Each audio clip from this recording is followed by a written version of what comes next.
Yes, we're with Bridget Murphy at the Hotel de France at the whaling conference.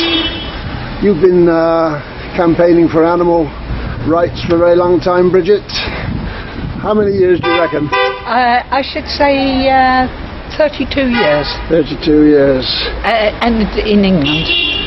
Is there any particular thing that started you off?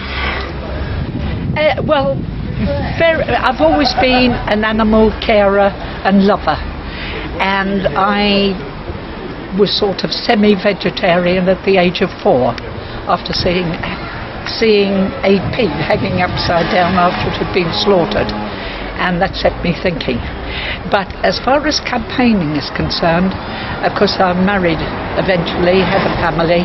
I made up my mind as soon as I felt my children didn't need me every hour of the day and night, I would start campaigning. And I joined a wonderful animal group called the Grimsby Friends of Animals in Grimsby when my husband's job took us up from London, and we bought a house in Cleethorpes, and I joined the animal rights group there. Marvellous group. I'm afraid it's no longer in existence, but I learned a great deal there. It was just the right group for me, and we campaigned for all animal issues. Did your family take it up? Did your children, did they become vegetarians? No, they didn't actually. Well, they're sort of semi, but they're not like... I'm a vegan, you see. I eventually progressed to veganism. They're certainly caring about animals. I think, like most of a lot of the population, they wouldn't witness any cruelty without reporting it, and certainly they both have animals themselves. But whether they become vegetarian, fully... We're on a busy road here. Cars are going past, burping their horns as they go by in support, but it's not a great deal of support, is it? What do you think in Jersey? Do you get much support in Jersey for... We do get people who will put a few shillings in our tin when we rattle it, which is about once a year. We did a lot of leafleting in the Thames since I came back to Jersey, and I'd like to take some credit that there is greater awareness about animals, but not to the point that we would like. And one thing I have noticed, and I've got to say it, although Jersey is my home place, I suppose maybe it's because it's small, that a lot of people will say, oh yes, I believe in what you're saying, but ask them to come out with you, they'll find all kinds of excuses. I think they're nervous about people thinking they're either extreme or they're silly because they chose such... You've been having an event every year in the Royal Square for how many years?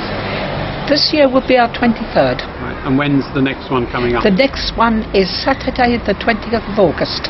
What time? From 9 o'clock, and we usually start packing up about 4:45.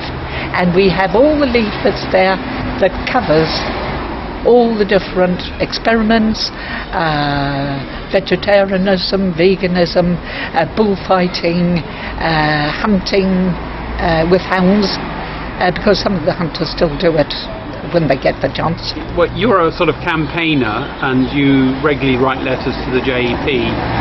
You're a protester and a dissenter in a sense in society. How do you feel you're treated? How are you viewed? Oh, I'm not in any doubt. Even though I have to say I've been fortunate with my letters to the local paper. I think in the whole time I've been back in Jersey from England, which is now about 25 years, I've only ever had 3 returned under the guise that they didn't have the space. But I knew otherwise that there was something else. But that's in fairness to them.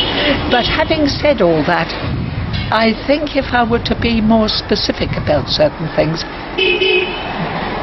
on animals, the letters probably would hit the dust. How tolerant do you find Ireland society towards what you, your views? I think there's quite a number who want to be, but I'm sure as well that there's a lot of people who, because they aren't vegetarians, think, oh well, I eat animal flesh.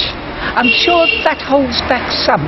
In fact, I'm not any doubt of it, because I say to people who have the courage to say what's bothering them, don't worry about that, do something. Don't buy fur, don't go to bullfights and these things, and at least you're making some contribution. You're someone who always votes. Yes. In political elections. What would you say to the people who don't vote? What would you encourage them to vote? I most certainly would encourage them to vote. The vote has been, because we were here during the German occupation, and you had to do as you were told a good part of the time, as one would expect with an occupying force. But having said that, most certainly vote, because there's been a lot of blood spilt. It's as I'm sorry I have to be so vulgar about it, and yet you've had all that done for you to give you that choice, and you don't do it. There's got to be someone who's up for election, even if they can do all you would like them to do.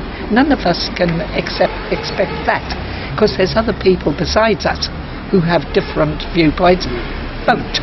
In our district there's 75% voter abstention.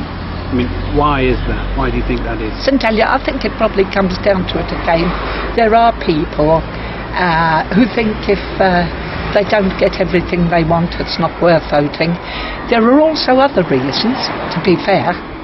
Some of the example that has been set by those on these very top salaries and things, I mean, you get a working man or woman who has to work hard, they've got a family to keep, and so forth. And I'm not suggesting now for a minute that we're all totally hard done by in Jersey, but if you've got people earning large salaries, and there's other people here on minimum wages, and let's face it, most people, whether they're highly intelligent or not, they all look like a better life. So you perceive an injustice there?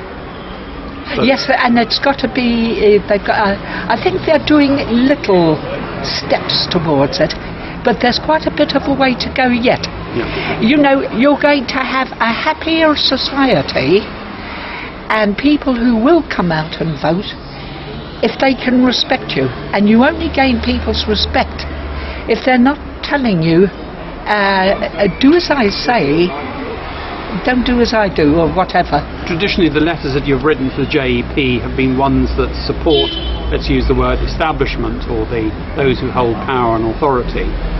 Yet you yourself are kind of a bit of a dissenter. Is there a contradiction there? Not really, because I've got a very eclectic outlook on life. I can agree. I mean, even Mrs. Thatcher, when she was around, there were some things I would agree with her about. There were other things it was a no-no. But on the Labour side then, I mean, I was totally on the side of the miners. Right.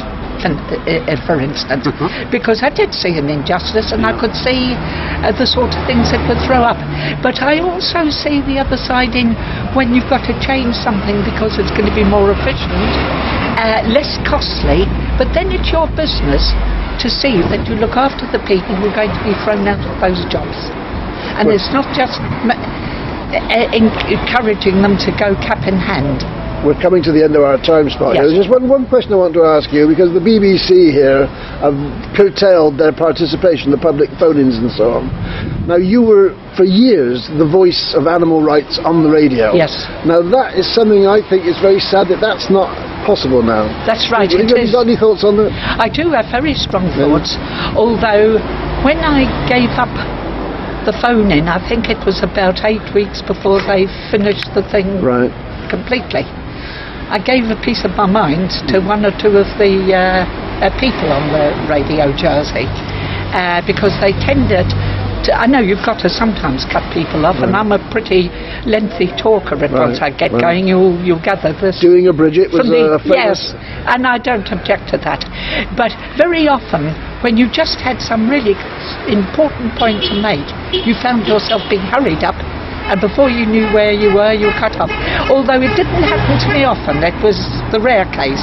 But nevertheless, I think that's a great loss, the phoning, a great loss. Okay, we're going to stop you at that point.